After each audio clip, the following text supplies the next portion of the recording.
Hello healthy India, hi viewers, hope you all are doing very well. आज हम open while policy के बारे में बात करेंगे।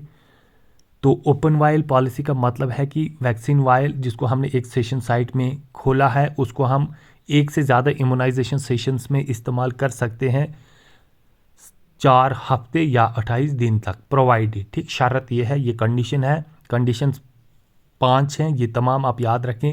पहली कंडीशन यह है कि वाइल की एक्सपायरी डेट नहीं हुई हो या एक्सपायरी डेट जो है वो क्रॉस ना हुई हो। दूसरा है वैक्सीन को स्टोर किया गया हो स्ट्रिक्टली अप्रोप्रिएट टेम्परेचर में, चाहे वो स्टोरेज जब कोल्ड चेन पॉइंट पे है या जब उसको ट्रांसपोर्ट किया जाता है तो उस वक्त वो अप्रोप्रिएट टेम्परेचर रेंज में होनी चाहिए, जो temperature range +2 to +8 degree Celsius है। थर्ड जो है वैक्सीन वाइल सेप्टम जो है वो पानी में सबमर्ज ना किया हो या पानी में वो डुबोया गया ना हो, और सेप्टम जो है वो किसी भी तरह से कंटेमिनेट ना किया गया हो। फोर्थ जो है एसेप्टिक टेक्निक यूज़ की गई हो, जब भी वैक्सीन निकाला गया हो वाइल से जितने भी डोजेज विड्रॉ किए हों तो एसेप्टिक टेक्निक यूज़ की गई हो। और फिफ्थ जो है वैक्सीन वाइल मॉनिटर जो है वो डिस्कार्डेड पॉइंट तक ना पहुंचा हो। ठीक है, वैक्सीन वाइल मॉनिटर जिसको हम वीवीएम शॉर्ट फॉर्म में कहते हैं, इसके लिए हम अलग से एक वीडियो क्लिप बनाएंगे। तो वीवीएम जो है वो डिस्कार्डेड पॉइंट तक ना पहुंचा हो। ठीक, तो ये 5 कंडीशंस जब वाइल मेट करती हो तो हम उसको एक से ज़्यादा सेशन साइट्स में इस्तेमाल कर सकते हैं, और ज़्यादा से ज़्यादा हम उसको 4 हफ्ते या यूँ कहें 28 दिन तक इस्तेमाल किया जा सकता है। तो ओपन वाइल पॉलिसी में सारे वैक्सीन्स नहीं आते हैं, तो हम देखते हैं उसमें कौन कौन सा वैक्सीन आता है। तो पहले ओपन वाइल पॉलिसी में डीबीटी आता है, डिप्थीरिया पर्ट्यूसिस टेटेनस, ये आता है, टीटी आता है, हेपेटाइटिस बी आता है, ओरल पोलियो वैक्सीन आता है, और पेंटावेलेंट आता है। ठीक है, हम इनको ओपन वाइल पॉलिसी के तहत इस्तेमाल कर सकते हैं 28 दिन तक, लेकिन 5 शर्तें अगर ये मीट करते हैं।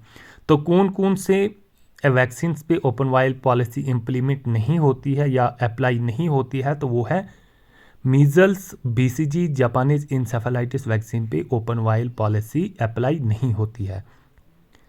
उसके बाद यहाँ पे आप खास ध्यान दें, open while should never be submerged in water. ठीक है, ओपन वाइल्स जो है वो कभी भी पानी में डुबोई नहीं जानी चाहिए, that is water accumulated in vaccine carrier. ठीक है, वैक्सीन कैरियर में जो पानी वगैरह होता है उसमें ओपन वाइल ये जो वाइल्स है वो कभी भी उसमें सबमर्ज या उसमें डुबोई नहीं जानी चाहिए, क्योंकि इससे रिस्क होता है कंटेमिनेशन जो वाइल सेप्टम का है उसका। ठीक, इससे वाइल का जो सेप्टम है वो कंटेमिनेट हो सकता है।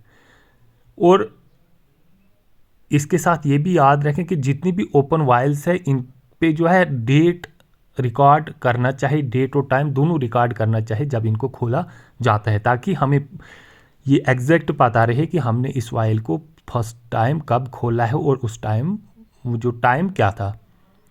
इसके साथ सेशन साइट के एंड पे तमाम जो है ओपन वाइल्स इनको वापस कोल्ड चैन पे भेज देना चाहिए, और कोल्ड चैन पे जब ये वाइल्स पहुँचे तो इनको सेग्रीगेट करना चाहिए। ठीक है, सेग्रीगेट मीन्स अलग करना चाहिए, एक वो जो रीयूजेबल है जिन पे ओपन वाइल पॉलिसी अप्लाई होती है, और दूसरी वो जो नॉन रीयूजेबल है जिन पे ओपन वाइल पॉलिसी अप्लाई नहीं होती है।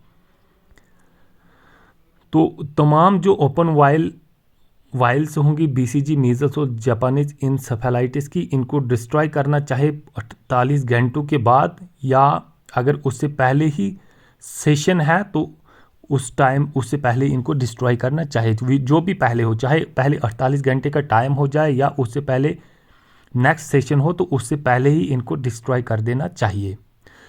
तो इन केस अगर AEFI रिपोर्ट होता है, AEFI stands for adverse events following immunization. ठीक है, तो अगर AEFI रिपोर्ट होता है तो तमाम ओपन वाइल्स चाहे वो रीयूजेबल है और नॉन रीयूजेबल है, इनको डिस्कार्ड नहीं करना चाहिए, ना ही इनको यूज़ करना चाहिए।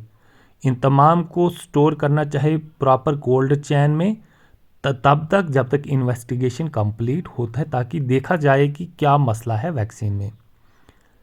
इसके साथ ऑल वाइल्स चाहे ओपन है या अनओपन है, इनको ट्रांसपोर्ट करना चाहिए जिपर बैग में, वैक्सीन कैरियर में फिर डालना चाहिए और इनको स्टॉक रजिस्टर में भी इनका रिकॉर्ड रखना चाहिए। तो well sealed conditioned ice packs should be used in vaccine carrier, ठीक है। वेल सील्ड अच्छी तरह से जो आइस पैक्स हैं वो बंद होने चाहिए, सील्ड होने चाहिए और कंडीशनड होनी चाहिए, ठीक है। तो हम इसके बाद आइस पैक्स पे भी एक वीडियो बनाएंगे जिसमें बताया जाएगा आपको कि कंडीशनड आई पैक्स क्या होते हैं और बाकी जितने भी आइस पैक में किन किन उसूलों का हमें ख्याल रखना चाहिए, उस तमाम पे एक कम्प्रिहेंसिव वीडियो बनाई जाएगी। तो वेल सील्ड कंडीश आइस पैक जो है वो यूज़ करने चाहिए वैक्सीन कैरियर में। और water should not be allowed to accumulate where vaccine vials and diluents are stored, ठीक। तो पानी को बिल्कुल वहाँ पे जमा होने नहीं देना चाहिए जहाँ पे आपने डाइल्यूएंट्स रखे हुए हैं या जहाँ पे आपने वैक्सीन रखे हैं। तो I hope this short clip will assist you a lot in ensuring the proper storage of vaccines under appropriate temperature as well as the use of open vial policy.